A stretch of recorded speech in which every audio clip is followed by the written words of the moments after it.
الحمدللہ رب العالمین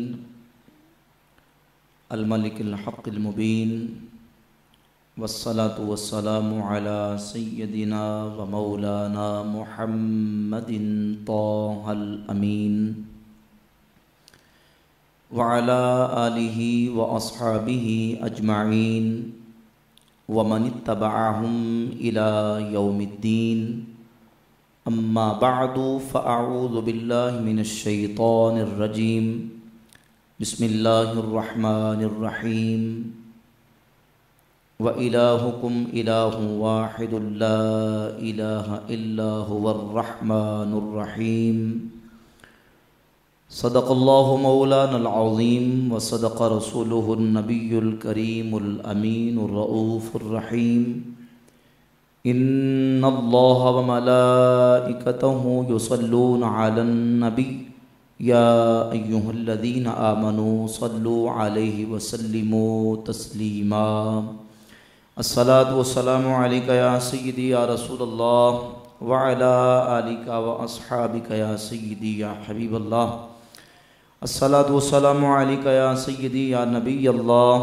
وعلی آلک واصحابک یا سیدی یا شفیع المذنبین الصلاۃ والسلام علیک یا سیدی یا رحمۃ للعالمین مولایا صلی وسلم دائما ابدا علی حبیبک خیر الخلق کلہم هو الحبیب الذی ترجى شفاعته لکل حول من الاحوال مقتحم یا ربی بالمصطفیٰ بلغ مقاصدنا واغفر لنا ما مضى یا وسیع الکرم۔ اللہ رب العالمین جل وعلا مجدہ الکریم کی حمد و ثنا حضور نبی پاک سرور انبیاء احمد مجتبیٰ محمد مصطفیٰ صلی اللہ تعالی علیہ وعلا آلہ و اصحابہ وبارک وسلم کی بارگاہ اقدس میں درود و سلام کا نذرانہ پیش کرنے کے بعد معزز و محتشم سامعین و حاضرین برادران اسلام، اللہ رب العزت کے فضل و کرم سے آج ہماری ماہانہ درس قرآن و حدیث جہلم کی 34ویں نشست ہے، جس میں ہم حاضری کی سعادت حاصل کر رہے ہیں۔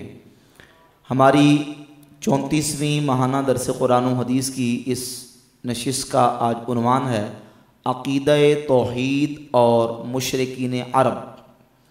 اس عنوان اور موضوع کو بیان کرنا اور اس کو سمجھانا اس لیے نہایت ضروری ہے۔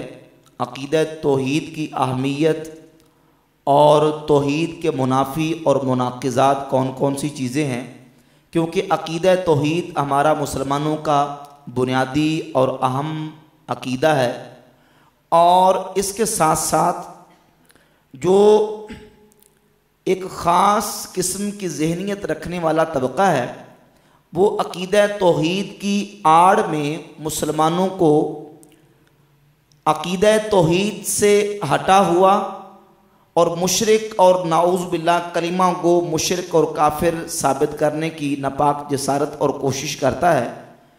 تو اس مسئلے کو، اس عنوان کو وضاحت کے ساتھ سمجھنا، بیان کرنا ضروری ہے، تاکہ عقیدہ توحید کی اہمیت معلوم ہو، توحید کی ڈیفینیشن اور توحید کی تعریف معلوم ہو، اور اس کے مناقض اور منافی جو چیزیں ہیں ان کی بھی پہچان ہو، اور جو مسلمانوں کے اوپر شرک کے فتوے لگا کے مسلمانوں کو کلمہ گو مشرک اور کافر کہنے کی ناپاک جسارت کرتے ہیں، ان کے اس فتنے سے بھی اپنے نوجوانوں کو بچایا جا سکے۔ بحمد اللہ تعالی ہم امت مصطفیٰ علی صاحب الصلاۃ والتسلیمات امت توحید ہیں، اور اس امت کو اللہ رب العزت نے خیر امت، امت وسط قرار دیا ہے، اور اس امت کے خیر امت ہونے کی دلیل یہ ہے کہ یہ امت اپنے پیغمبر، اپنے آقا و مولا صلی اللہ علیہ وآلہ وسلم کی وہ عظمت و شان والی امت ہے کہ جس طرح ہمارے نبی کریم علیہ السلام آخری نبی ہیں، اللہ نے اس امت کو آخری امت بنایا ہے۔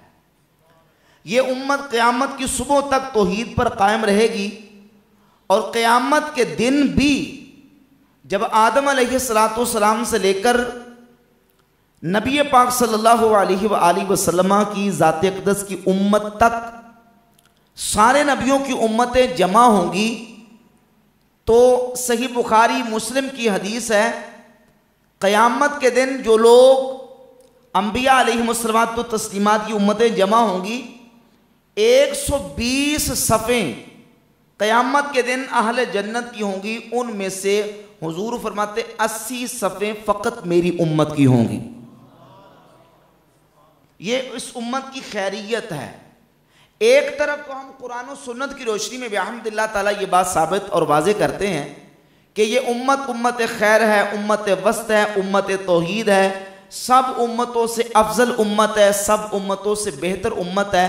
لیکن اس کے برعکس دوسرا طبقہ جو مسلمانوں کو کلمہ گو مشرک کہنے کی جسارت کرتا ہے، وہ یہ ثابت کرنے کی کوشش کرتے ہیں کہ شرک بہت پھیل چکا ہے، توحید نایاب ہو چکی ہے، اور مسلمانوں کے اندر اکثریت جو ہے وہ شرک مسلمانوں کے اندر پھیل چکا ہے، اور گویا کہ وہ یہ ثابت کرنے کی کوشش کرتے ہیں کہ 70-80%، 90% مسلمان مشرک ہو چکے ہیں، اور صرف ہمارا جتھا ہے جو توحید پر اس وقت قائم ہے، اور وہ بھی توحید جو خود ساختہ توحید ہے، جو انہوں نے توحید کا اپنی طرف سے ایک معیار اور کرائٹیریا مقرر کیا ہے، اس کے مطابق وہ یہ سمجھتے ہیں کہ صرف توحید پر ہمارا ہی جتھا اور ہمارا ہی گروہ ہے، باقی جو کلمہ پڑھنے والے لوگ ہیں وہ توحید کو چھوڑ چکے ہیں اور وہ کلمہ کو مشرک ہیں، شرک میں مبتلا ہو چکے ہیں۔ تو اس بات کو سمجھنا ضروری ہے، توحید کیا ہے، توحید کی تعریف کیا ہے؟ اعتقاد الوحدانیت۔ توحید کہتے ہیں اللہ رب العزت کی وحدانیت کا اعتقاد، عدم المشارکت الغیر لہو فی الالوہیہ، یعنی اللہ کی الوہیت میں کسی دوسرے کو شریک نہ ٹھہرانا، کسی دوسرے کو اس میں شریک نہ کرنا، یہ توحید ہے کہ الہ صرف اللہ رب العزت ہی کو مانا جائے، اللہ کے علاوہ کوئی دوسرا الہ نہیں، اللہ کی الوہیت میں کسی دوسرے کو شریک نہ ٹھہرانا، یہ توحید ہے۔ اور توحید کے برعکس اور توحید کی نقیض شرک ہے۔ توحید اور شرک دونوں کی ڈیفینیشن اور تعریف جب بالکل واضح ہو جائے گی تو انشاءاللہ تبارک و تعالی مسئلہ بالکل واضح ہو جائے گا کہ امت مصطفیٰ کے اوپر جو شرک کا الزام لگا کے ان کو توحید سے ہٹا ہوا ثابت کرنے کی کوشش کی جاتی ہے، یہ محض ایک افتراء ہے، بہتان ہے، اور صرف ایک منفی پراپوگنڈا ہے۔ اس طرف توحید ہے، اعتقاد الوحدانیت، اللہ رب العزت کی وحدانیت کا اعتقاد، عدم المشارکت الغیر لہو فی الالوہیہ، اللہ کی الوہیت میں کسی دوسرے کو شریک نہ ٹھہرانا، اور اس کے مقابلے میں شرک ہے اثبات الشریک فی الالوہیت بمعنی وجوب الوجود کمال المجوز، اور بمعنی استحقاق العبادتی کمال عبدت الاسنام۔ شرک کہتے ہیں کہ اللہ کی الوہیت میں کسی دوسرے کو شریک قرار دینا، الوہیت میں کسی دوسرے کو شریک قرار دینا، اثبات الشریک فی الالوہیت، الوہیت میں کسی دوسرے کو شریک ثابت کرنا، کس معنی میں؟ اس معنی میں بمعنی وجوب الوجود، کہ اس کو اللہ کی طرح واجب الوجود مانے، جیسے اللہ کو مسلمان واجب الوجود مانتے ہیں۔ میں انشاءاللہ اس پر وضاحت کرتا ہوں کہ واجب الوجود کا معنی کیا ہے۔ جس طرح مومنین مسلمان اللہ کو واجب الوجود مانتے ہیں، کسی اور کو اللہ کی الوہیت میں اس طرح شریک ثابت کرنا کہ اس کو بھی واجب الوجود مانا جائے، یہ شرک ہے۔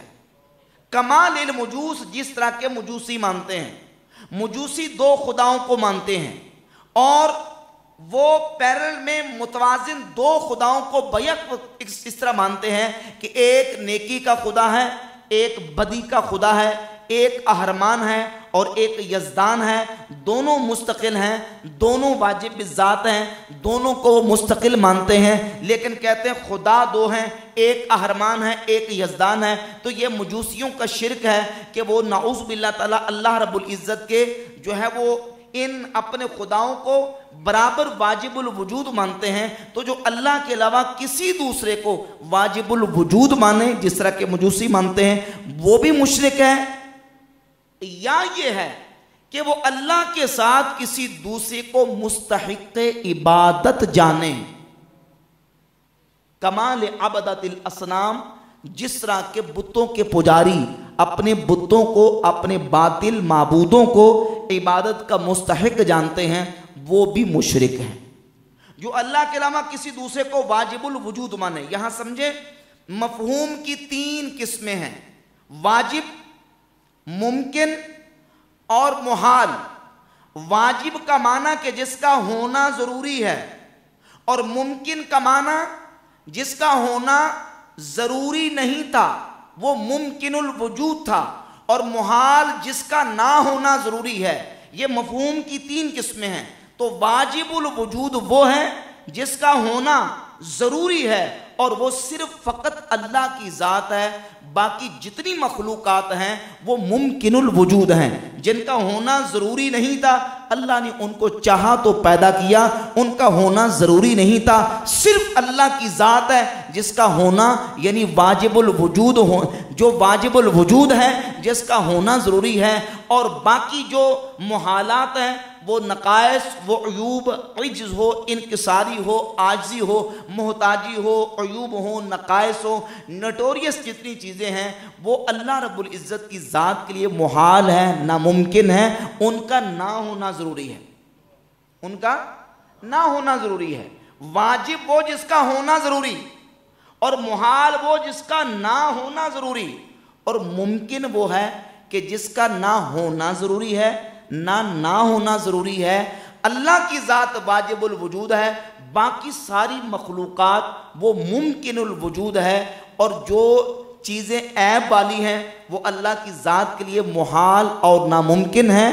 تو جو اللہ کے علاوہ کسی دوسرے کو واجب الوجود مانے، مستقل مانے، قدیم مانے، اللہ کی مخلوق میں سے کسی کو مانے، وہ مشرک ہے، کیونکہ اس نے اللہ رب العزت کی الوہیت میں کسی دوسرے کو شریک ٹھہرایا۔ جس طرح کہ میں نے مثال القادی، جس طرح کہ مجوسی 2 خداؤں کو مانتے ہیں۔ اور بمعنی استحقاق العبادت، یا کسی کو اللہ کے ساتھ عبادت کا مستحق جانے، کمال عبادت الاصنام، جس طرح کے بتوں کے پجاری اپنے بتوں کو عبادت کا مستحق جانتے ہیں، وہ بھی مشرک ہیں۔ اب یہاں سمجھئے، شرک کی اس ڈیفینیشن سے، شرک کی اس تعریف سے اور توحید کی ڈیفینیشن سے یہ بات بالکل واضح ہو گئی کہ توحید اور شرک یہ دونوں آپس میں متضاد ہیں۔ جہاں توحید خالص ہوگی وہاں شرک، یا بندہ مشرک ہوگا یا موحد ہوگا، یا کیا ہوگا بھئی، یا موحد ہوگا یا کیا ہوگا، مشرک ہوگا۔ یہ نہیں ہو سکتا کہ ایک ہی بندہ وہ موحد بھی ہو اور مشرک بھی ہو، یہ نہیں، یا مشرک ہوگا یا کیا ہوگا، کیونکہ توحید بسیط ہے، مرکب نہیں ہے۔ توحید کا معنی یہ ہے کہ اللہ رب العزت جل وعلا مجدہ الکریم کو یکتا مانے، اس کی الوہیت میں کسی دوسرے کو شریک نہ ٹھہرائے، نہ اللہ کے ساتھ کسی کو واجب الوجود مانے، نہ اللہ کے ساتھ کسی کو مستحق عبادت جانے۔ جو اللہ کے علاوہ کسی دوسرے کو واجب الوجود مانے، مستقل مانے، قدیم مانے، ہمیشہ سے مانے، وہ ہمیشہ بمانا اس کی جس کی ابتدا نہ ہو، وہ مشرک ہے۔ جو کسی کو اللہ کے علاوہ عبادت کا مستحق جانے، وہ بھی کیا ہے، مشرک ہے۔ بندہ ایک وقت میں موحد ہوگا یا مشرک ہوگا، یہ نہیں ہو سکتا کہ موحد بھی ہو اور مشرک بھی ہو۔ اب یہ توحید اور شرک کی ڈیفینیشن اور تعریف سے بالکل واضح ہو گئی۔ لیکن برا ہو تعصب کا اور خوارج کے ان جراثیموں کا کہ جن کے اندر آ جاتے ہیں، وہ مسلمانوں کو مشرک ثابت کرنے کے لیے ایڑی چوٹی کا زور لگا دیتے ہیں۔ اچھا، وہ ظاہر لفظوں میں کہتے بھی نہیں کہ یہ مشرک ہے، یہ اسلام سے نکل چکے ہیں، ان کے پیچھے نماز جائز نہیں۔ خان صاحب کہتے ہیں ہم نماز ان کے پیچھے پڑھنے کو جائز قرار دیتے ہیں، لیکن یہ کلمہ گو مشرک ہیں۔ واردات سمجھیے، کیا کہتے ہیں؟ کلمہ گو مشرک ہیں۔ ہاں نماز ان کے پیچھے جائز ہے، یہ کلمہ پڑھتے ہیں، یہ اس طرح مشرک نہیں ہے کہ اسلام سے نکل چکے ہیں، لیکن یہ کلمہ گو مشرک ہے۔ نماز ان کے پیچھے ہم پڑھ لیں گے، ہم سارے فرقوں کے پیچھے نماز پڑھنے کو جائز قرار دیتے ہیں، حالانکہ بیک وقت بندہ مسلمان بھی ہو اور مشرک بھی ہو، یہ دونوں اجتماع ضدین نہیں ہو سکتے، دونوں ضدیں اکٹھی نہیں ہو سکتی، یا بندہ موحد ہوگا یا کیا ہوگا؟ مشرک ہوگا۔ اب چونکہ انہوں نے مسلمانوں کو ثابت کرنا ہے مشرک، اپنا وہ جو کرائٹیریا توحید کا بنایا ہوا ہے اور توحید کا جو خود ساختہ ان کا ایک نظریہ ہے، اس کے مطابق انہوں نے ان کی وہ توحید متزلزل ہو جاتی ہے جب انبیاء علیہم الصلوات و تسلیمات کی تعظیم کی جائے، اللہ کے نیک محبوب بندوں کی توقیر و تعظیم کی جائے، تو وہ کہتے ہیں کہ دیکھیں یہ تعظیم و توقیر انبیاء اولیاء کر کے یہ مشرک شرک کرتے ہیں، اور ان کا شرک وہی ہے جس طرح کہ مشرکین عرب کا شرک تھا، مشرکین مکہ کا شرک تھا۔ مشرکین مکہ بھی تو خدا کو مانتے تھے، توجہ ہے آپ کی، وہ کہتے ہیں مشرکین مکہ بھی خدا کو مانتے تھے، یہ بھی خدا کو ماننے کا دعویٰ کرتے ہیں، وہ بھی اللہ کو رب مانتے تھے۔ اور یہاں تک کہ ابن عبد الوہاب نجدی نے اپنی کتاب کی بات لکھی کہ مشرکین مکہ وہ اللہ کو خالق ماننے میں اللہ کو وحدہ لا شریک مانتے تھے، یہ کشف و شبہات میں لکھی کہ ان کا عقیدہ یہ تھا کہ ان اللہ هو الخالق وحدہ هو الرازق وحدہ۔ ابن عبد الوہاب نجدی کشف و شبہات میں لکھتا ہے کہ مشرکین مکہ وہ اللہ کو رب ہونے میں، خالق ہونے میں، رازق ہونے میں وحدہ لا شریک مانتے تھے، یعنی وہ توحید فی ربوبیت کے قائل تھے۔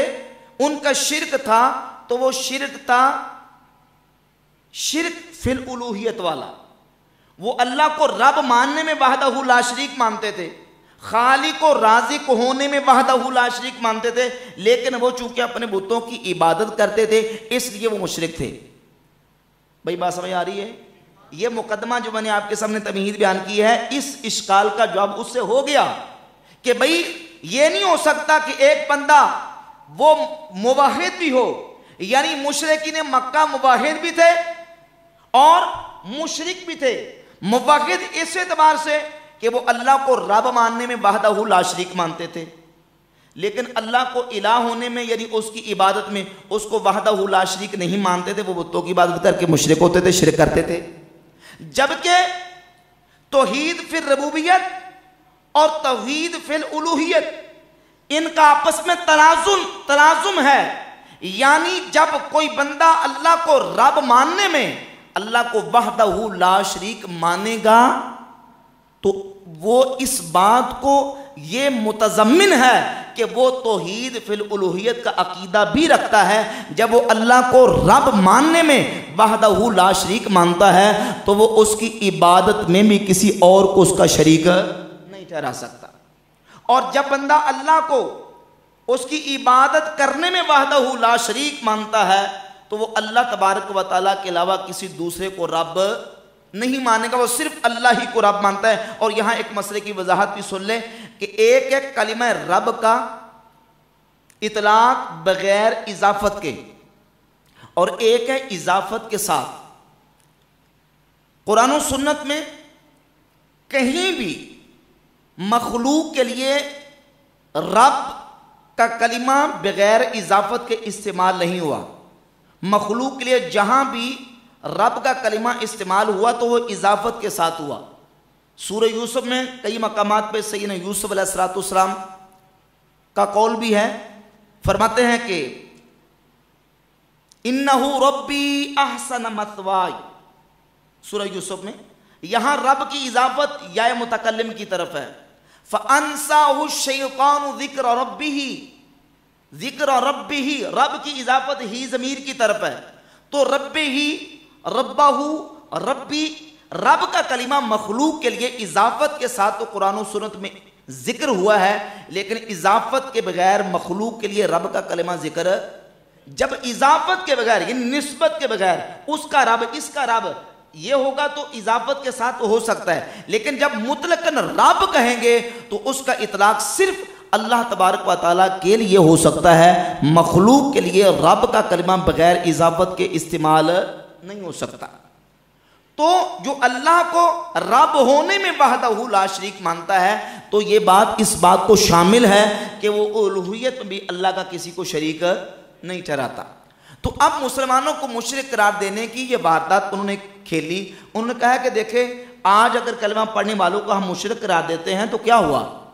ان کا شرک بھی ان مشرکین عرب کی طرح ہے کہ جو اللہ کو رب ماننے میں تو وحدہ لا شریک مانتے تھے، لیکن اس کی الوہیت میں دوسروں کو شریک ٹھہراتے تھے، ان کی عبادت کرتے تھے۔ لہذا جس طرح وہ مشرک تھے، آج کے کلمہ پڑھنے والے بھی مشرک ہیں، نعوذ باللہ تبارک و تعالی۔ حالانکہ یہ بات بہتان ہے، صریح ایک مسلمانوں کے اوپر افطرا ہے۔ مسلمان وحدہ لا شریک جب اللہ تبارک و تعالیٰ کو رب ہونے میں مانتے ہیں، الہ ہونے میں مانتے ہیں، تو جب وہ موحد ہیں تو موحد بیک وقت موحد بھی ہو اور مشرک بھی ہو، یہ دو اجتماعی ضدین نہیں ہو سکتے۔ اب یہاں الوہیت کا معنی سمجھیے۔ الوہیت کا معنی کیا ہے؟ امام فخر الدین رازی تفسیر کبیر میں فرماتے ہیں الہ کا معنی ہے اے ما یستحق للعبادت۔ الہ کا معنی ہے جو عبادت کا مستحق ہو، عبادت کا مستحق ہو۔ ویسے معبود تو بہت لوگوں نے بنائے ہیں، معبودہ نے باطلہ کتنے دنیا کے اندر ہزاروں معبود لوگوں نے بنائے ہیں، لیکن ما یستحق للعبادتی جو عبادت کا مستحق ہے وہ صرف اللہ تبارک و تعالیٰ کی ذات ہے۔ ہم کلمہ شریف پڑھتے ہیں لا الہ الا اللہ، لا الہ الا اللہ، اللہ کے علاوہ کوئی عبادت کے لائق ہے۔ ویسے لوگوں نے معبود بنائے ہوئے ہیں، لیکن جو عبادت کے لائق ہے، مستحق عبادت ہے، وہ صرف اللہ کی ذات ہے۔ تو جو عبادت کا مستحق ہے وہ الہ ہے۔ مسلمان اللہ کے علاوہ کسی دوسرے کو الہ نہیں مانتے۔ اب یہاں دھوکہ یہ دیا جاتا ہے، وہ کہتے ہیں دیکھیں عبادت کے لائق کو دوسرا نہیں صرف اللہ ہے۔ تو یہ جو سنی لوگ، بریلوی لوگ یہ شرک کرتے ہیں، تو ان کا شرک یہ ہے کہ یہ نبیوں، ولیوں، پیغمبروں کو اللہ کی عبادت میں شریک ٹھہراتے ہیں۔ وہ اس طرح کہ یہ نبیوں ولیوں کی تعظیم و توقیر کرتے ہیں، جس طرح وہ کہتے ہیں یہ قبر پرست ہیں، قبر چاٹو ہیں۔ ایک بہتان ہے، الزام ہے، افتراء ہے، اور افتراء اور الزام کا جواب ہی دیا جا سکتا ہے، اور ہم ان کو دلائل کے ساتھ سمجھا ہی سکتے ہیں۔ افتراء باندھنے کو افتراء باندھنے والوں نے صحابہ کے اوپر بھی افتراء باندھا۔ بھائی آواز میں آ رہی ہے؟ نہیں آ رہی؟ افتراء باندھنے والوں نے صحابہ پہ افتراء باندھا، حتیٰ کہ افتراء باندھنے والوں نے رسولوں پر افتراء باندھا، جھوٹ گڑے اور افتراء باندھا۔ افتراء اور الزام کا دلائل سے جواب ہی دیا جا سکتا ہے۔ رسول اللہ صلی اللہ علیہ وآلہ وسلم کی بارگاہ اقدس میں صحابہ اکرام رضی اللہ تعالیٰ عنہم جب حاضر ہوتے تو سنن نسائی کے اندر، سنن ابن ماجہ کے اندر، مسند احمد ابن حنبل کے اندر اور حدیث کی کئی کتابوں کے اندر 5 سے زیادہ صحابہ اس حدیث کے راوی ہیں۔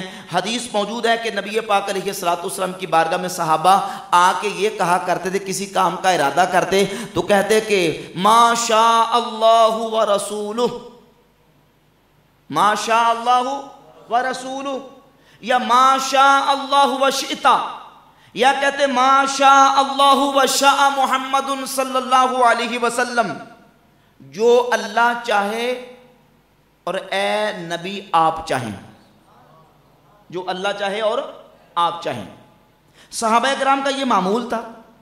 جیسے نبی پاک صلی اللہ علیہ وآلہ وسلم جب سوال کرتے، کوئی مسئلہ ان سے استفسار کرتے تو صحابہ کہتے اللہ ورسولہ عالم، اللہ اور اس کا رسول خوب جانتا ہے۔ ایسے ہی کہا کرتے تھے ما شاء اللہ ورسولہ، جو اللہ چاہے اور اس کا رسول چاہے۔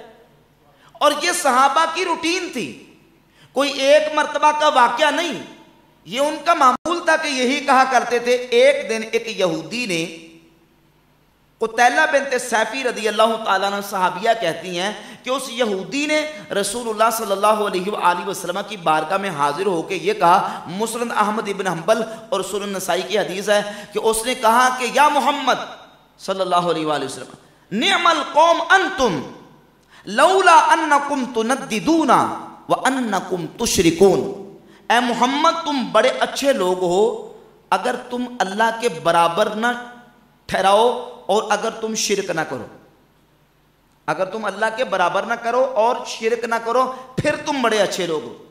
اب جو نبی دنیا میں توحید کا سبق سکھانے کے لیے تشریف لائے، جو اللہ کے آخری رسول خاتم النبیین آخر زمان پیغمبر سید الموحدین دنیا کو توحید کا سبق دینے کے لیے ہے، یہ یہودی آ کے رسول اللہ صلی اللہ علیہ وآلہ وسلم کو کہہ رہا ہے کہ نعم القوم انتم لولا انکم تنددون وانکم تشرکون، کہ تم اچھے لوگ ہو اگر تم شرک نہ کرو اور اللہ کے برابر نہ ٹھہراؤ تو۔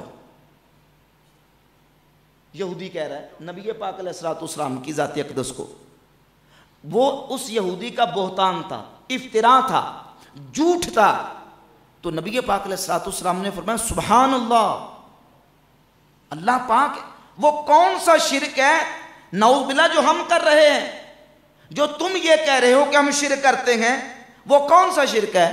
تو اس نے کہا کہ آپ کے صحابہ یہ کہتے ہیں ما شاء اللہ و شاء محمد صلی اللہ علیہ وآلہ وسلم، اللہ چاہے اور اے محمد آپ چاہیں۔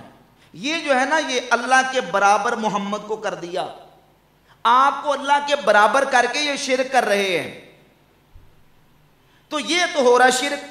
اگر تم یہ کام چھوڑ دو نا باقی تسی اچھے لوگ ہو لیکن اے شرک کر رہے ہو۔ کون کہہ رہا ہے؟ یہودی۔ تو اب اس یہودی نے بہتان لگایا شرک کا، اپنا جو اس کا ایک کرائٹیریا تھا توحید کا اس نے بنایا ہوا، اس کے مطابق اس نے کہا کہ یہ تو شرک ہو رہا ہے۔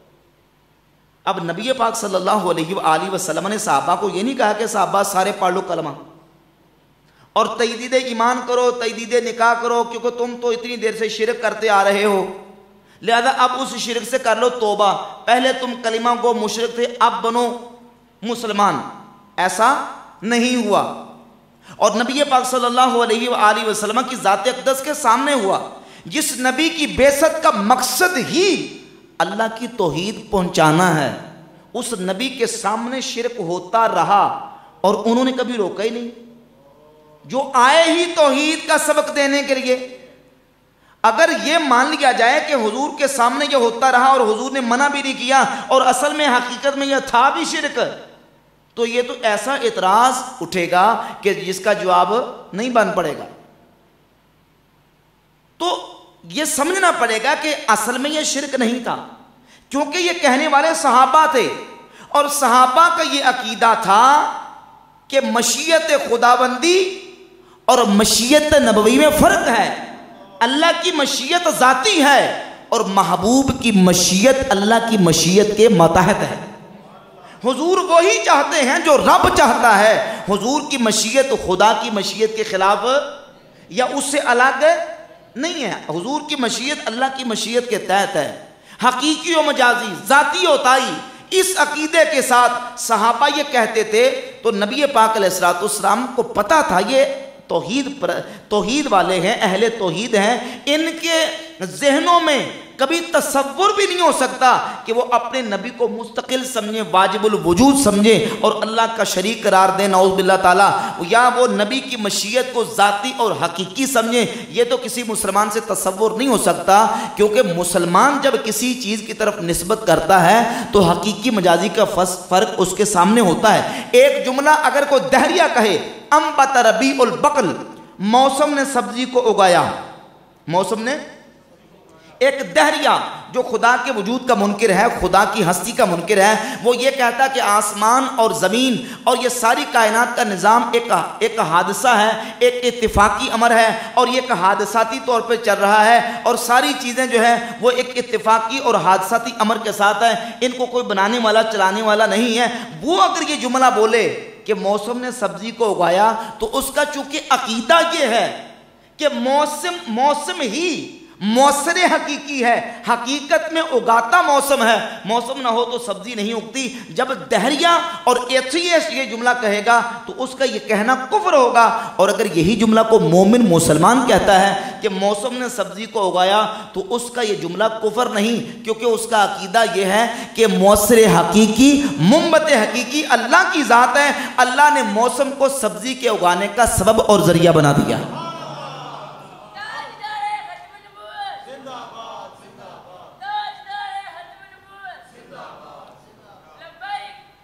لبیک یا رسول اللہ۔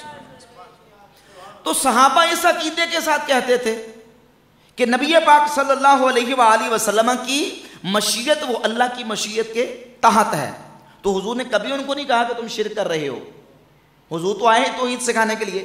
اب اس یہودی نے آ کے الزام لگا دیا، بہتان لگا دیا، تو نبی پاک صلی اللہ علیہ وآلہ وسلم نے اس موقع پہ اس یہودی کا منہ بند کروانے کے لیے صحابہ کو یہ کہہ دیا کہ اے صحابہ تم آئندہ سے یہ کہہ لیا کرو ما شاء اللہ ثم شاء محمد، ثم شاء محمد، پہلے تھا ما شاء اللہ و شاء محمد، باؤ، اب صرف باؤ کی جگہ پہ ثم تم نے تبدیلی کر لینی ہے، ثم تراخی کا لے آؤ تاکہ اس کو اعتراض کرنے کا موقع نہ ملے۔ اب یہودی اپنی الٹی سوچ کے ساتھ کہہ رہا تھا کہ یہ شرک ہو رہا ہے، تو یہ نہیں کہا کہ تم میرا نام ہی کاٹ دو، جو سنن نسائی اور مسند احمد بن حنبل کی حدیث ہے، اور دیگر صحابہ سے بھی یہ حدیث صحیح درجے کی ہے۔ فرمایا کہ آئندہ سے تم یہ کہہ لیا کرو ما شاء اللہ ثم شاء محمد صلی اللہ علیہ وآلہ وسلم، اللہ چاہے پھر محمد مصطفیٰ چاہیں صلی اللہ علیہ وآلہ وسلم۔ تو الزام و اعتراض اور بہتان آیا، ایک مثال۔ دوسری مثال معروف کئی مرتبہ میں نے بیان کی کہ سیدنا مولا علی رضی اللہ تعالیٰ کے دور خلافت کے اندر خوارج نے سیدنا علی رضی اللہ تعالیٰ عنہ اور حضور کے صحابہ علیہم رضوان کو مشرک کہا۔ البدایہ و نہایہ میں حافظ ابن کثیر نے لکھا کہ جب مسئلہ تحکیم پیش آیا، واقعہ تحکیم کے بعد خوارج نے مولا علی کے لشکر سے 10-12 ہزار کا گروہ نکلا، اور نکل کے انہوں نے اعلان کیا، مولا علی خطبہ دے رہے تھے، اور خطبہ کے دوران انہوں نے کہا لا حکم الا للہ، کسی کا حکم نہیں، صرف اللہ کا حکم ہے، ان الحکم الا للہ اشرکت فی دین اللہ الرجال، اے علی ہم تمہاری اطاعت نہیں کریں گے کیونکہ تم نے خدا کے بندوں کو خدا کے ساتھ شریک ٹھہرایا، تم اللہ کے بندوں کو حاکم مان کے مشرک ہو چکے ہو۔ اشرکت فی دین اللہ الرجال، تم نے اللہ کے دین میں بندوں کو اللہ کا شریک ٹھہرا دیا، تم مشرک ہو چکے ہو، ہم تمہاری اطاعت نہیں کریں گے۔ سیدنا عبداللہ ابن عباس حبر الامہ مفسر قرآن، حضور کے چچا کے بیٹے ہیں، مولا علی کے شاگرد بھی ہیں رضی اللہ تعالیٰ عنہما، عرض گزار ہوئے کہ یا علی امیر المومنین مجھے اجازت دے میں ان کے ساتھ جا کے ہم کلام ہوں، مناظرہ کروں اور ان سے پوچھوں کہ یہ آپ کو مشرک کیوں کہتے ہیں، آپ کو کیوں آپ کے اوپر شرک کا الزام اور افتراء لگا رہے ہیں۔ تو سیدنا مولا علی پاک نے حضرت عبداللہ ابن عباس رضی اللہ تعالی عنہما کو اجازت دی۔ تو مولا علی کی اجازت سے جب وہ خوارج کے پاس پہنچے تو انہیں پوچھا کہ تم حضرت علی امیر المومنین کو مشرک کیوں کہتے ہو؟ تو انہوں نے کہا کہ قرآن کہتا ہے، سورہ یوسف ہے، ان الحکم الا للہ، نہیں ہے حکم مگر اللہ کے لیے، یعنی حکم صرف اللہ کا، حاکم صرف اللہ ہے، جو اللہ کے علاوہ کسی دوسرے کو حاکم مانے وہ اللہ کے ساتھ شریک ٹھہرا رہا ہے، لہذا علی مشرک ہو چکے ہیں۔ تو سیدنا عبداللہ ابن عباس رضی اللہ تعالی عنہما نے فرمایا تم نے قرآن کی سورۃ المائدہ کی وہ آیت نہیں پڑھی کہ اللہ تبارک و تعالیٰ فرماتا ہے جب مرد و عورت کی آپس میں گھر میں لڑائی ہو جائے فَبْعَثُوا حَكَمًا مِّنْ أَهْلِهِ وَحَكَمًا مِّنْ أَهْلِهَا، تو تم ایک ثالث اور حکم مرد کی طرف سے اور ایک حکم عورت کی طرف سے مقرر کرو تاکہ وہ ان دونوں کی آپس میں صلح کروا دیں۔ کہا کہ ہاں قرآن کی آیت تو ہے، کہا کہ دیکھو جب مرد و عورت کی گھر میں لڑائی ہو جائے ان کی صلح کروانے کے لیے اگر حاکم مقرر ہو تو اللہ کے ساتھ شرک نہیں ہوتا۔ یہاں مسلمانوں کے دو گروہ لڑ رہے تھے، ان کی صلح کروانے کے لیے اگر حاکم مقرر ہوا تو پھر کیسے شرک ہو گیا؟ روایات کے اندر تعداد مختلف آتی، 3000 بھی اور 5000 بھی۔ سیدنا عبداللہ ابن عباس صحابی رسول کی یہ دلیل سن کے 5000 خارجی توبہ کر کے پکے سچے مسلمان بن گئے۔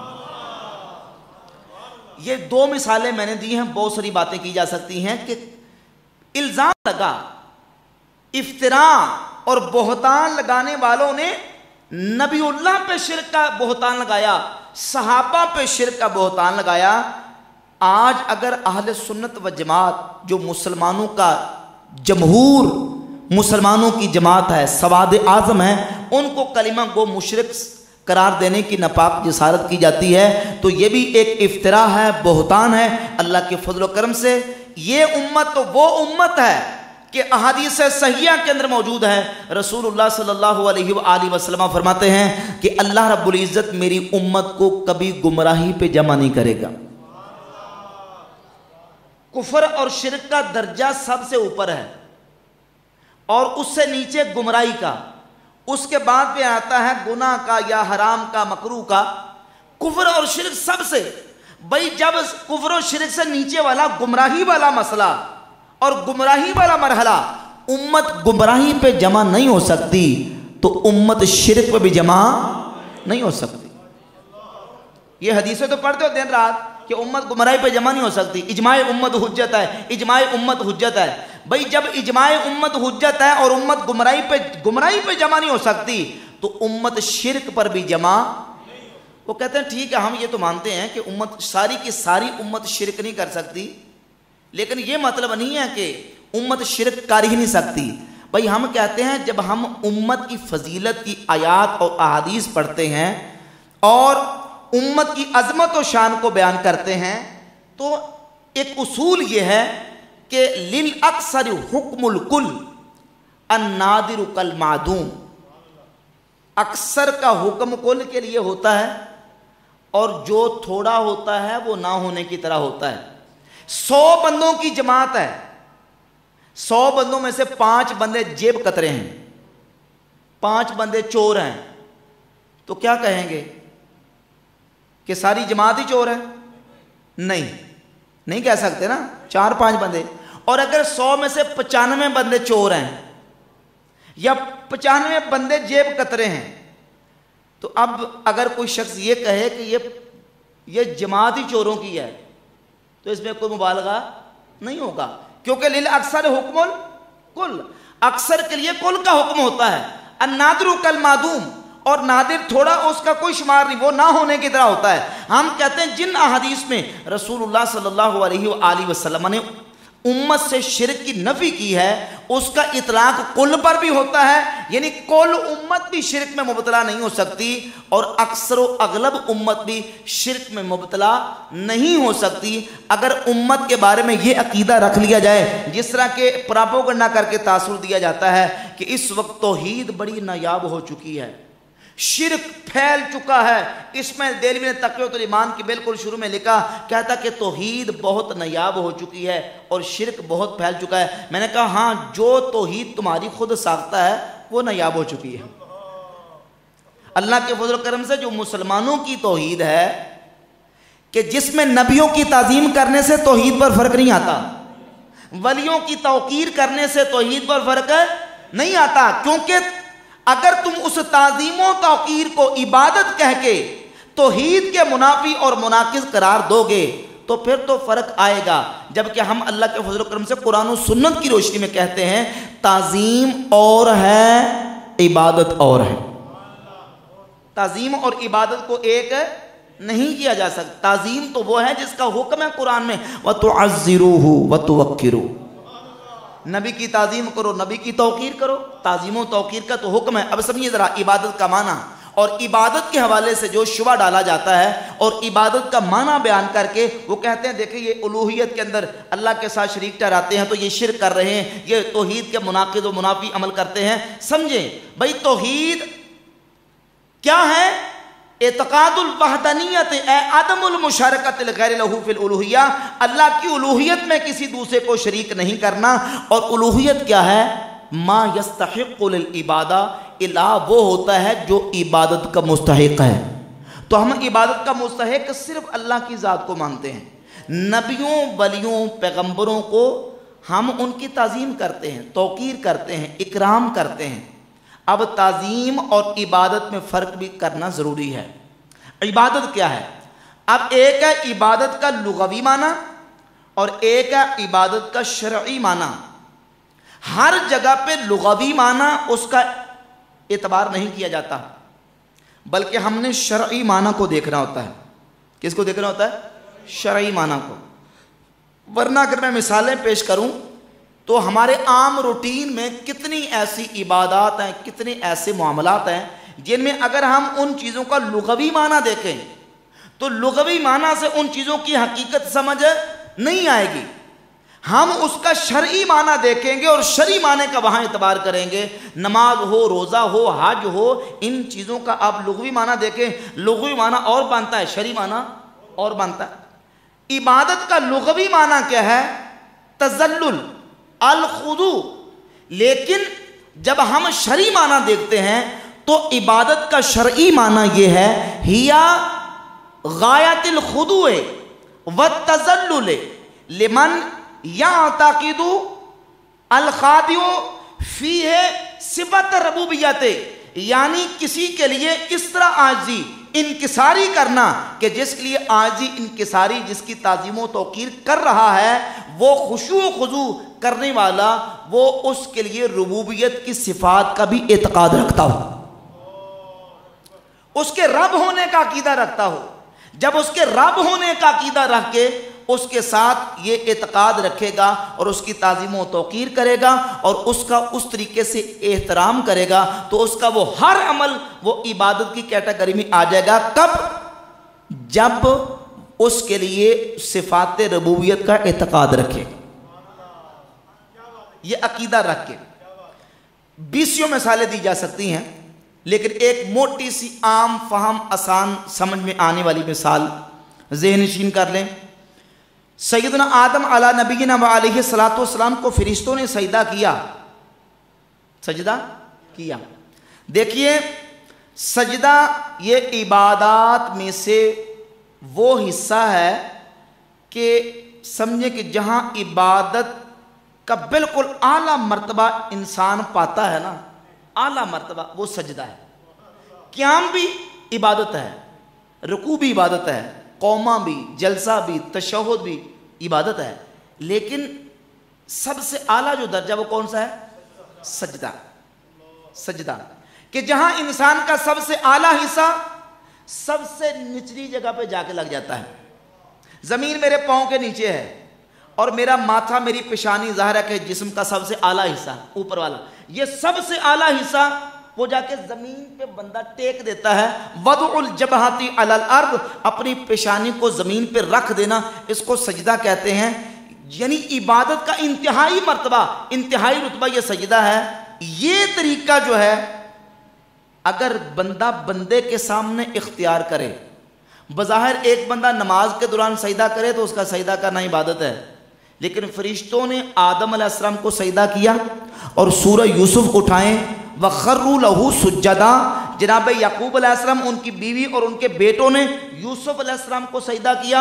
اور ابن ماجہ شریف کی، سنن ابن ماجہ کی 1853 نمبر حدیث ہے، سیدنا معاذ ابن جبل رضی اللہ تعالیٰ عنہ نے رسول اللہ صلی اللہ علیہ وآلہ وسلم کو سجدہ کیا. اب یہ تینوں سجدے جن کا قرآن و سنت کے اندر ذکر ہے، سجدے ہوئے. ایک سجدہ ہم نماز میں کرتے ہیں اور ایک سجدہ آدم علیہ السلام کو، یوسف علیہ السلام کو اور حضرت معاذ بن جبل نے اللہ کے نبی علیہ السلام کو کیا. اب سوال یہ پیدا ہوتا ہے کہ سجدہ کی حالت میں تو انسان خشوع و خضوع کرتا ہے نا، عاجزی انکساری کرتا ہے، اپنے آپ کو عاجز کر لیتا ہے. تو حضرت معاذ بن جبل نے حضور کو کیا، فرشتوں نے آدم علیہ السلام کو کیا. اللہ تو شرک کا حکم نہیں دیتا نا، اللہ نے حکم دیا کہ آدم علیہ السلام کو سجدہ کرو اور سجدہ ہوا. تو کیا یہ عبادت بنا کہ نہیں بنا؟ بظاہر اگر ہم اس کی حیات قضائیہ کو دیکھیں تو وہ تو نماز کا سجدہ اور حضور کو جو سجدہ کیا گیا وہ ایک جیسا ہے، لیکن فرق کیا ہے کہ وہ اس عقیدے کے ساتھ جب عمل کرے گا کہ جس کے لیے وہ عاجزی انکساری کا اظہار کر رہا ہے اس میں ربوبیت کی صفتیں بھی مانتا ہو، اس میں ربوبیت کا اعتقاد رکھتا ہو، یعنی اس کو واجب الوجود مانے، اس کو مستحق عبادت مانے، اسے مستقل مانے اور اسے قدیم مانے، اس عقیدے کے ساتھ جب اس کے ساتھ عاجزی انکساری کا معاملہ کرے گا وہ عبادت بنے گا۔ اور اگر اس کو خدا کا بندہ ہی سمجھ رہا ہے، خدا کا محبوب ہی سمجھتا ہے، تو وہ اس کے ساتھ جو محبت کرے گا اور تعظیم و توقیر کا مظاہرہ کرے گا وہ صرف تعظیم کہلائے گی، عبادت نہیں کہلائے گی۔ یہ فرق کرنا کیا ہے؟ ضروری ہے۔ جب یہ فرق موجود ہے، اس کی موجودگی کے باوجود مسلمانوں کو انبیاء اور اولیاء کی تعظیم کرنے کی وجہ سے نعوذ باللہ تعالی مشرک کہنا، یہ خارجیوں کا طریقہ تو ہو سکتا ہے، کسی صحیح العقیدہ مسلمان کا طریقہ نہیں ہو سکتا۔ اللہ اکبر۔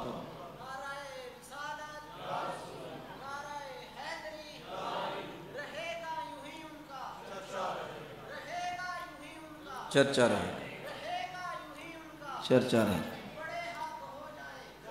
اسی لیے اعلیٰ حضرت عظیم البرکت فرماتے ہیں کہ شرک ٹھہرے جس میں تعظیم حبیب، اس برے مذہب پہ لعنت کیجیے۔ کیوں؟ جو رسول اللہ صلی اللہ علیہ وآلہ وسلم کی تعظیم کرنے کو شرک قرار دے، فرماتے ہیں اس برے مذہب پہ لعنت کیجیے۔ ہمارا عقیدہ تو یہ ہے کہ انبیاء کی تعظیم تو ہمارے اوپر واجب ہے، فرض ہے، اس کا تو اللہ تبارک و تعالیٰ نے حکم دیا ہے، لہذا عبادت کا معنی سمجھنا کیا ہے؟ ضروری ہے۔ اب اس سلسلہ میں پھر بعض واقعات اور بعض روایات و احادیث کو بیان کر کے بھی یہ تصور پیش کیا جاتا ہے کہ نہیں یہ نبیوں کی عبادت کرتے ہیں، نعوذ باللہ تعالیٰ۔ حالانکہ نبی پاک صلی اللہ علیہ وآلہ وسلم کی ذات اقدس کی جس طرح تعظیم حضور کے صحابہ نے کی ہے، اس کی مثال قیامت تک ہم پیش نہیں کر سکتے۔ مشہور حدیث صحیح بخاری کی 2732 نمبر حدیث ہے کہ حضور کے صحابہ حضور کے ساتھ اس طرح تعظیم کرتے تھے، وَمَا يُحِدُّونَ إِلَيْهِ نَظْرَ تَعْظِيمًا لَهُ، کہ وہ نبی پاک علیہ السلام کی تعظیم کی وجہ سے اتنا روب ان کے دلوں میں حضور کا ہوتا تھا کہ وہ اپنی آنکھ اٹھا کے رسول اللہ کے مبارک چہرے کو دیکھتے بھی نہیں تھے، کہیں حضور کی تعظیم میں فرق نہ آ جائے۔ اور صدیق اکبر رضی اللہ تعالیٰ عنہ نے غار ثور میں اپنا ران نہیں ہلائی، پاٹ نہیں ہلایا، لم تتحرک مخافت ان یستنبہ رسول اللہ صلی اللہ علیہ وآلہ وسلم، اس خوف سے کہ کہیں حضور کے حرام میں خلل نہ آ جائے۔ اور حضرت علی رضی اللہ تعالیٰ عنہ نے مقام صحابہ پر الموجب القبیل تبرانی کے 2 سندوں کے ساتھ روایت ہے، اپنا پٹ اور ران نہیں ہلائی کہ کہیں حضور کے حرام میں خلل نہ آ جائے۔ امام علیہ السلام فرماتے ہیں کہ صدیق بلکہ غار میں جاں ان پہ دے چکے، اور حفظ جاں تو جانے فروز غرر کی ہے، مولا علی نے واری تیری نیند پر نماز، وہ بھی عصر جو سب سے اعلیٰ خطر کی ہے، ہاں تو نے ان کو جان انہیں پھیر دی نماز، پر وہ تو کر چکے تھے جو کرنی بشر کی ہے۔ ثابت ہوا کہ جملہ فرائض فروع ہیں، اصل الاصول بندگی و ستاجور کی۔ تو معلوم ہوا کہ عبادت اور تعظیم میں کیا ہے؟ فرق ہے۔ کہتے ہیں دیکھیں حدیث پہ موجود ہے، جامع ترمذی الموسق الصحیحین کی حدیث ہے کہ رسول اللہ صلی اللہ علیہ وآلہ وسلم نے فرمایا الدعاء هو العبادہ، دعا عبادت ہے، کسی کو پکارنا یہ عبادت ہے۔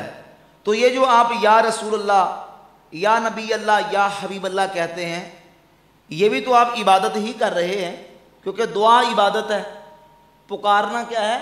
عبادت ہے۔ جب دعا عبادت ہے، پکارنا عبادت ہے، دعا کا معنی پکارنا عبادت ہے، تو لہذا کسی نبی ولی کو بھی پکارا جائے گا تو وہ اس کی عبادت ہوگی، اور وہ کرنے والا آپ بھی ٹھہر کے مشرک ٹھہرے گا۔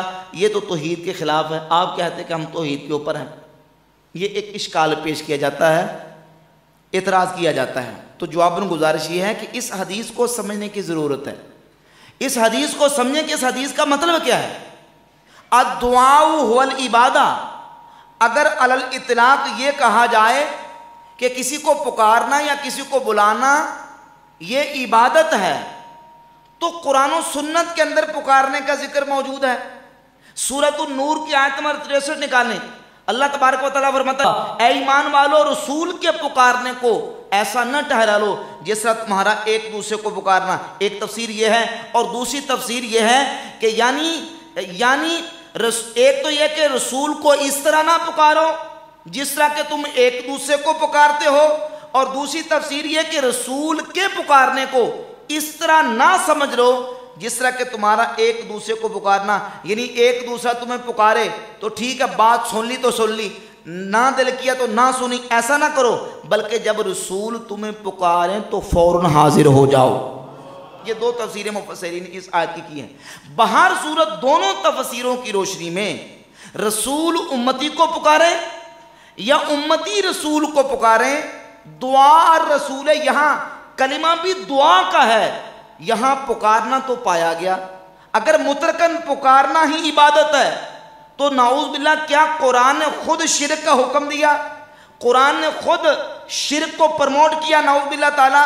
معلوم ہوا کہ وہ جو حدیث ہے الدعاء هو العبادہ، اس کا یہ معنی نہیں ہے کہ مطلقاً پکارنا عبادت ہے، معنی یہ ہے دعاء اللہ هو العبادہ، یعنی اللہ کو پکارنا عبادت ہے۔ اللہ کو، یعنی بندہ جب رب کو پکارتا ہے تو بندے کا رب کو پکارنا کیا ہے؟ بولو کیا ہے؟ عبادت۔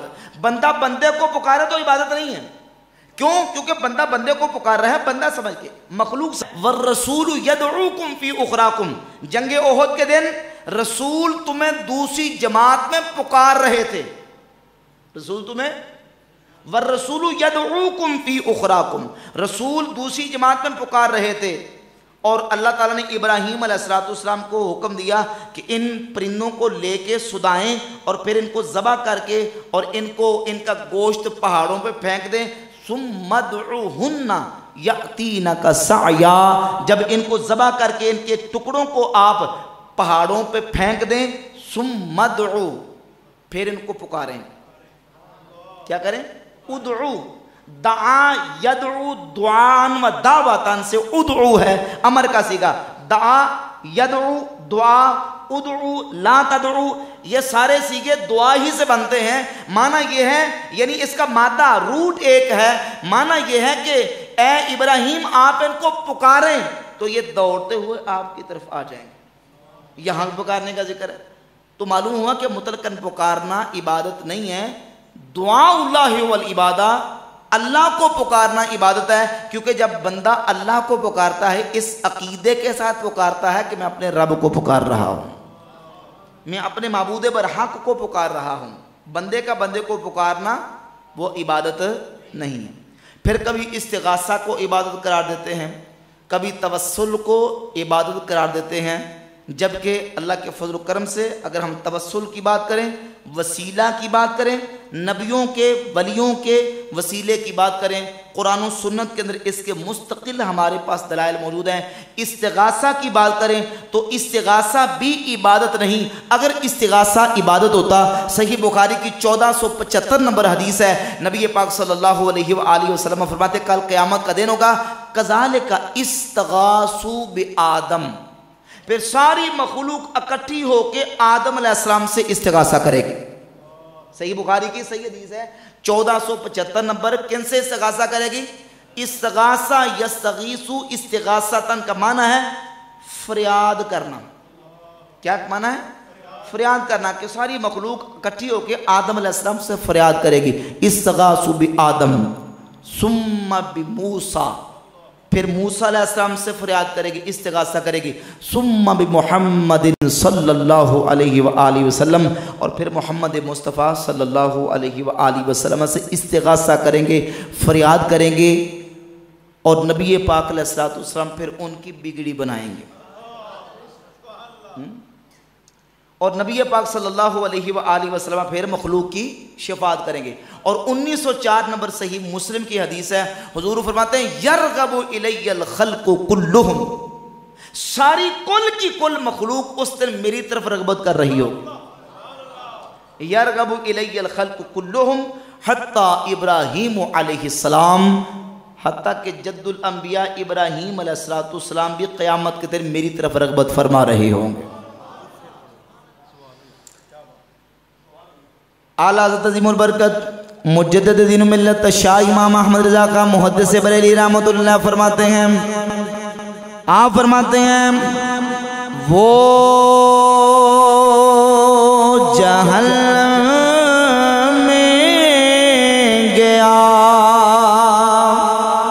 جو سے مستغنی ہوا وہ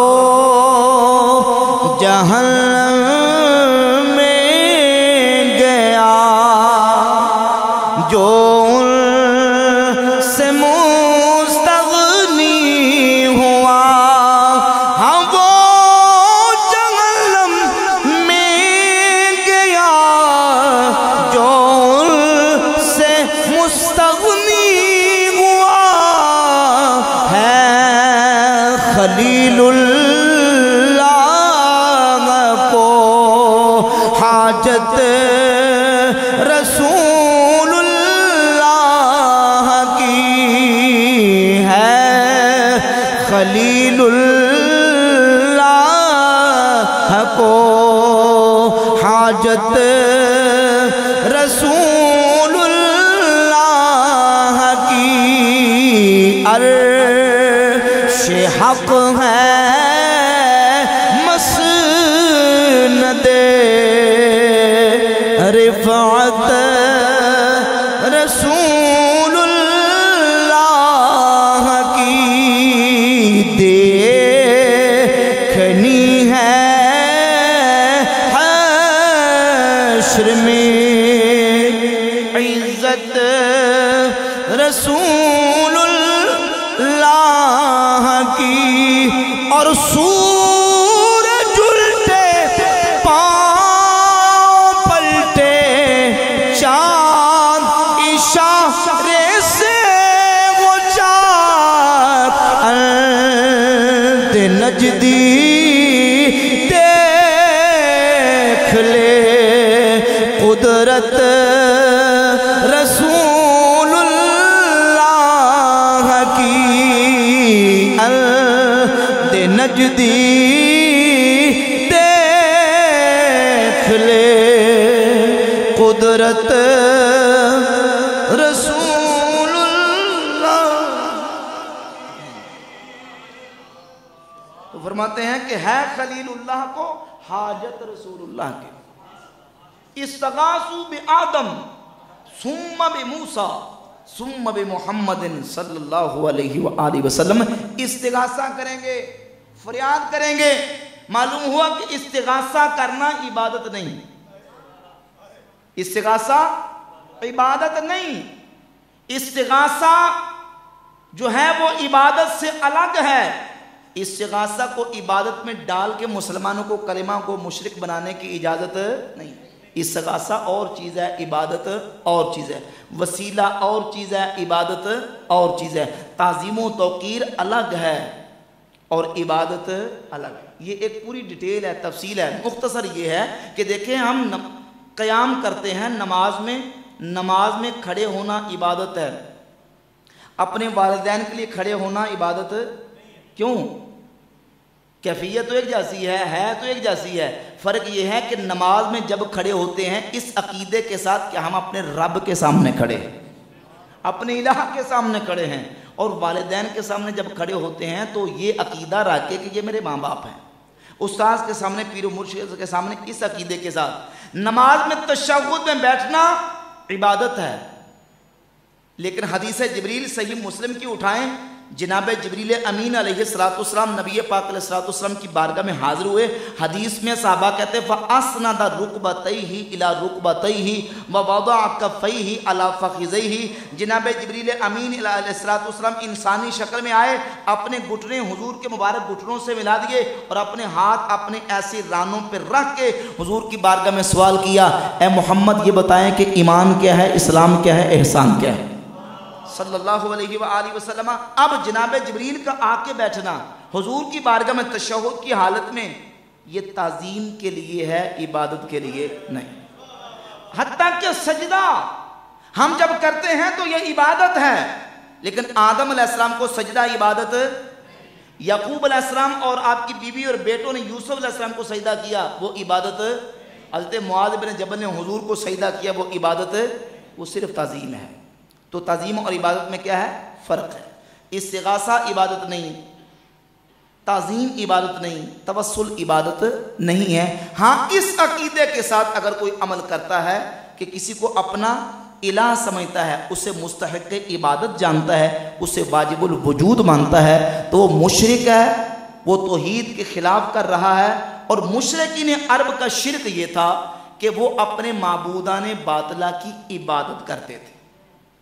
ایک آیت عام طور پہ بڑی پڑھی جاتی ہے اور اس کو پڑھ کے تو اس سے غلط استدلال کیا جاتا ہے۔ وہ کہتے ہیں، دیکھیں قرآن مجید کے اندر موجود ہے، وہ کہتے ہیں ما نعبدہم الا لیقربونا الی اللہ زلفا، وہ کہتے تھے ہم تو ان کی اس لیے عبادت کرتے ہیں تاکہ یہ ہمیں رب کے قریب کر دیں۔ خان صاحب سمجھیے ذرا، یہاں ڈنڈی مارتے ہیں اور ایک حصہ چھپا جاتے ہیں۔ کہتے ہیں مشرکین عرب کا شرک یہ تھا، جس طرح وہ مشرک تھے اپنے بتوں کی تعظیم کرتے تھے اور ان کو بھی وہ جو ہے وہ صرف اللہ کی بارگاہ میں قرب کا ذریعہ سمجھتے تھے، لہذا ان کا شرک یہ ہے کہ اپنے معبودان باطلہ کو اللہ کی بارگاہ میں شفاعت اور قرب کا ذریعہ سمجھتے تھے۔ جس طرح وہ مشرک تھے، اس طرح مسلمان آج نبیوں ولیوں کو اللہ کی بارگاہ میں وسیلہ اور قرب کا ذریعہ سمجھتے ہیں، لہذا یہ بھی مشرک ہے۔ اور ڈنڈی کیا مارتے ہیں؟ ڈنڈی یہ مارتے ہیں کہ اس آیت کے اندر واضح موجود ہے، وہ کہتے تھے کہ ما نعبدہم الا لیقربونا الی اللہ زلفا، ہم ان کی عبادت کرتے ہیں۔ کیا کرتے ہیں؟ عبادت کرتے ہیں، اور جو اللہ کے علاوہ کسی اور کی عبادت کرے وہی تو مشرک ہوتا ہے۔ لہذا وہ اپنے معبودان باطلہ کی عبادت کرتے تھے۔ ان کا شرک ان باطل معبودوں کی عبادت کرنا ہے، اور شرک کی تعریف یہ ہے اثبات الشریک فی الالوہیت بمعنی وجوب الوجود اور بمعنی استحقاق العبادہ کمال عبدت الاصنام، اللہ کے علاوہ کسی کو مستحق عبادت ماننا شرک ہے۔ لہذا وہ اس بنیاد پہ مشرک تھے کہ وہ اپنے معبودان باطلہ کو کیا مانتے تھے؟ عبادت کا مستحق، بولے عبادت کا مستحق جانتے تھے، لہذا ان کا یہ شرک تھا اور وہ مشرک تھے۔ وہ کیا تھے؟ وہ موحد۔ یہ جو واردات کی گئی ہے، یہ جو کاروائی کی گئی ہے ابن عبدالوہاب نجدی اور اس کی ساری ذریت کی طرف سے، کہ وہ مسلمانوں کو کلمہ کو مشرک ثابت کرنے کے لیے وہ کہتے ہیں کہ وہ جو مشرکین عرب تھے وہ اللہ کو خالق ہونے میں وحدہ لا شریک مانتے تھے، یعنی موحد فی الربوبیت تھے۔ توجہ کیجئے، موحد فی الربوبیت تھے، مشرک فی الالوہیت تھے، یعنی بیک وقت وہ موحد بھی تھے اور بیک وقت وہ مشرک بھی تھے۔ حالانکہ یہ اجتماع ضدین، دو چیزیں، دو جو ضدیں ہیں وہ آپس میں جمع، موحد مشرک نہیں ہو سکتا اور مشرک موحد نہیں ہو سکتا۔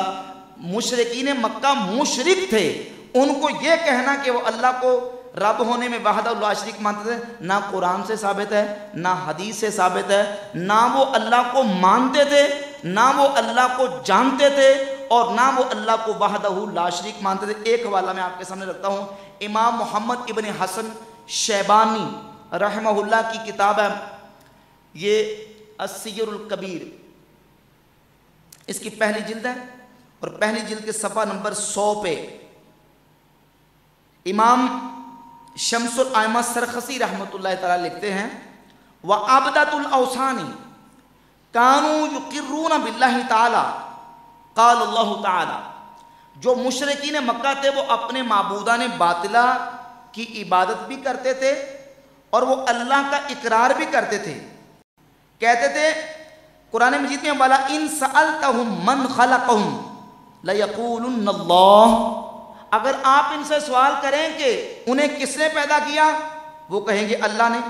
وَلَكِنْ كَانُوا لَا يُقِرُّونَ بِالْوَحْدَانِيَّةِ، لیکن وہ اللہ کی وحدانیت کا اقرار ہے۔ بولیں یار، جو موضوع ہے میں موضوع کے ساتھ وفا کر رہا ہوں تاکہ یہ ساری چیزیں جن کی ضرورت ہے ان کی ضرورت پوری ہو جائے۔ بات سمجھ آ رہی ہے؟ یہ ہمارے نوجوانوں کی ضرورت ہے، کیونکہ یہ سوال آتے ہیں اور یہاں آ کے بندے اڑ جاتے ہیں، یہاں الجھایا جاتا ہے۔ وہ کہتے ہیں دیکھیں وہ بھی تو مانتے تھے نا خدا کو، وہ کہتے تھے کہ زمین و آسمان کو اللہ نے پیدا کیا۔ بھائی وہ قرآن مجید نے ان کا ذکر کیا ہے، لیکن وہ اللہ کو وحدہ لا شریک نہیں مانتے تھے۔ اللہ کو کا صرف نام لے لینا اس کا مطلب یہ نہیں کہ وہ اللہ کو مانتے بھی ہوں۔ اور ماننے کا حق بھی ادا کرتے ہوں۔ اعلیٰ حضرت امام اہل سنت رحمۃ اللہ علیہ نے بھی اس پر تفصیلی گفتگو کی ہے اپنے رسالہ العقائد والکلام کے اندر، اور اسی پر امام ذہبی نے سیر اعلام النبلاء کی جلد نمبر 13 میں ایک محدث گزرے ہیں ابو عمران الفاسی، ان کا ایک پیچھے قصہ ذکر کیا، اور ان کے علاقے کے اندر لڑائی ہو گئی، مسلمانوں کے 2 گروپ بن گئے، اور اس مسئلہ میں اختلاف ہو گیا کہ حدث فی القیروان مسئلۃ فی الکفار هل یعرفون اللہ تعالی ام لا، یہ اختلاف ہو گیا کہ کیا کفار اللہ کو جانتے پہچانتے ہیں یا نہیں۔ سمجھ آ رہی کہ نہیں آ رہی؟ کافر اللہ کو جانتے ہیں پہچانتے ہیں کہ نہیں، اختلاف ہو گیا۔ ایک گروپ نے کہا کہ نہیں جانتے، دوسرے کا نہیں جانتے، لڑائی تک بات پہنچ گئی، اور یہ مسئلہ ابو عمران الفاسی جو محدث ہے ان کے پاس آیا، تو کہا کہ اگر میں اس مسئلے کا حل کر دوں تو فیصلہ مان لو گے؟ انہوں نے کہا کہ مان لیں گے۔ مختصر یہ کہ انہوں نے کہا کہ اپنا ایک ایک بندہ مقرر کر دیں، انہوں نے ایک ایک نمائندہ اپنا بندہ مقرر کر دیا۔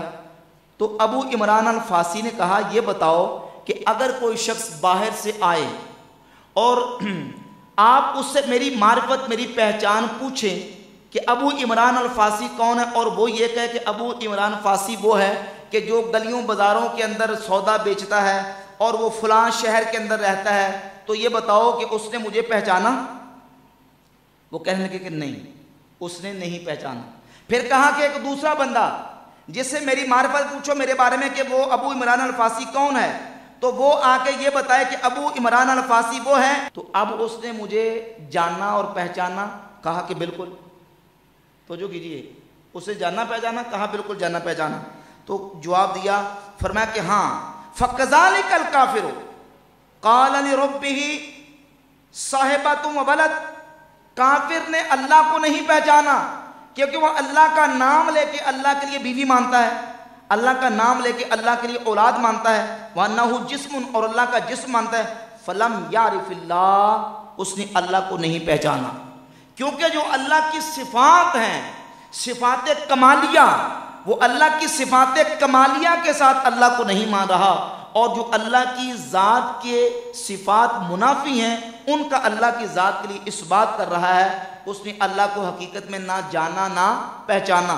امام ذہبی کہتے ہیں قلت، میں کہتا ہوں المشرکون والکتابیون وغیرہم عرفوا اللہ تعالی بمعنی انہم لم یجحدوہ وعرفوا انہ خالقہم، کتابیوں نے مشرکوں نے اللہ کو صرف اتنا جانا کہ انکار نہیں کیا، باقی رہ گئی بات ان کے ماننے کی، فہؤلاء لم ينکروا الباری، انہوں نے اللہ کا انکار تو نہیں کیا لیکن انہوں نے اللہ کی جو مقدس صفتیں ہیں ان کا اس سے جاہل رہے، اس سے کیا رہے؟ جاہل رہے۔ جب اللہ کی صفات سے جاہل رہے تو پھر انہوں نے اللہ کو جاننے پہچانے کا حق ادا نہیں کیا۔ امام اہل سنت اعلیٰ محدث بریلی رحمۃ اللہ تعالی فرماتے ہیں ایجاب اور سلب دونوں نقیضیں ہیں، دونوں آپس میں جمع نہیں ہو سکتی۔ جو ہے کہ کسی چیز کے سلب کے 3 طریقے ہیں، کسی چیز کے انکار کے 3 طریقے ہیں، یعنی سرے سے اس شے کا کے وجود کا انکار بھی انکار ہے، اس کے لازم کا انکار بھی انکار ہے، اور اس کے منافی کا اثبات بھی اس کا انکار ہے۔ مثال دیتے ہیں کہ کوئی شخص اگر یہ کہے کہ میں انسان کو مانتا ہی نہیں، وہ بھی انسان کا منکر ہے، اور کوئی شخص یہ کہے میں انسان کو مانتا تو ہوں لیکن انسان کو حیوان ناطق نہیں مانتا، وہ بھی انسان کا منکر ہے۔ کوئی کہے میں انسان کو مانتا ہوں لیکن انسان کو حیوان ناہق مانتا ہوں، وہ بھی انسان کا منکر ہے۔ بلا تشبیہ فرماتے ہیں جو کہے میں اللہ کو مانتا ہی نہیں، جیسے کہ دہریہ اور ایتھیسٹ، وہ بھی خدا کے منکر ہیں۔ جو کہے میں مانتا تو ہوں لیکن اللہ رب العزت کو وحدہ لا شریک نہیں مانتا، وہ بھی خدا کا منکر ہے۔ اور جو کہے میں خدا کو مانتا ہوں لیکن اللہ کے لیے جسم مانے، نوٹوریس اور عیب والی چیزیں مانے، وہ بھی اللہ کا منکر ہے، کیونکہ شے کے سلب کے 3 طریقے ہیں۔ تینوں میں سے کوئی بھی اختیار کرے گا وہ منکر ہی کہلائے گا۔ لہذا مشرکین مکہ وہ خدا کی توحید کو ماننے والے نہیں تھے، کیونکہ اپنے معبودان باطلہ کی کو عبادت کا مستحق جانتے تھے۔ جو اللہ کے علاوہ کسی اور کو عبادت کا مستحق جانے وہ کبھی موحد ہو سکتا نہیں، لہذا وہ پکے مشرک تھے۔ توحید اور شرک دونوں جمع نہیں ہو سکتی، یہ نقیضین ہیں، اور اجتماع نقیضین اجتماع ضدین محال ہوتا ہے۔ بندہ ایک وقت میں صرف موحد ہوگا یا مشرک ہوگا، موحد بھی ہو اور مشرک بھی ہو یہ نہیں ہو سکتا۔ لہذا اس تمام تفصیل کے ساتھ ان لوگوں کا دھوکہ اور چال بازی جو مسلمانوں کو کافر قرار دینے کے لیے کلمہ گو مشرک کی ٹرم استعمال کرتے ہیں، وہ یاری سمجھ رہے ہیں؟ اور یہ کلمہ گو مشرک ہے، کلمہ گو مشرک، بھئی کلمہ پڑھتے ہیں لیکن ہے مشرک، بس اپنے گھر دی کلمہ گو مشرک۔ اچھا کلمہ گو یہ قرآن کا لفظ بھی نہیں ہے، حدیث کا لفظ بھی نہیں ہے، نہ قرآن میں نہ کہیں حدیث میں۔ نبی پاک صلی اللہ علیہ وآلہ وسلم تو کسی کو مسلمان کرتے تھے، کلمہ پڑھا کے مسلمان کرتے تھے۔ تو جو کلمہ پڑھتا ہے اور کلمہ کے تقاضے پورے کرتا ہے وہ کون ہے؟ مسلمان ہے، وہ کیا ہے؟ مؤمن ہے، ٹھیک ہے نا؟ تو لہذا یہ ایک دھوکہ بھی ان کا بالکل عامت الورود ہے، جس کا اللہ کے فضل و کرم سے ہم نے جو ہے نا وہ رد کر دیا اور اس کا تفصیلی جواب آپ کے سامنے بیان کر دیا۔ اللہ میں صحیح معنوں میں قرآن و سنت کو سمجھنے، اعتقاد رکھنے اور عمل پیرا ہونے کی توفیق عطا فرمائے۔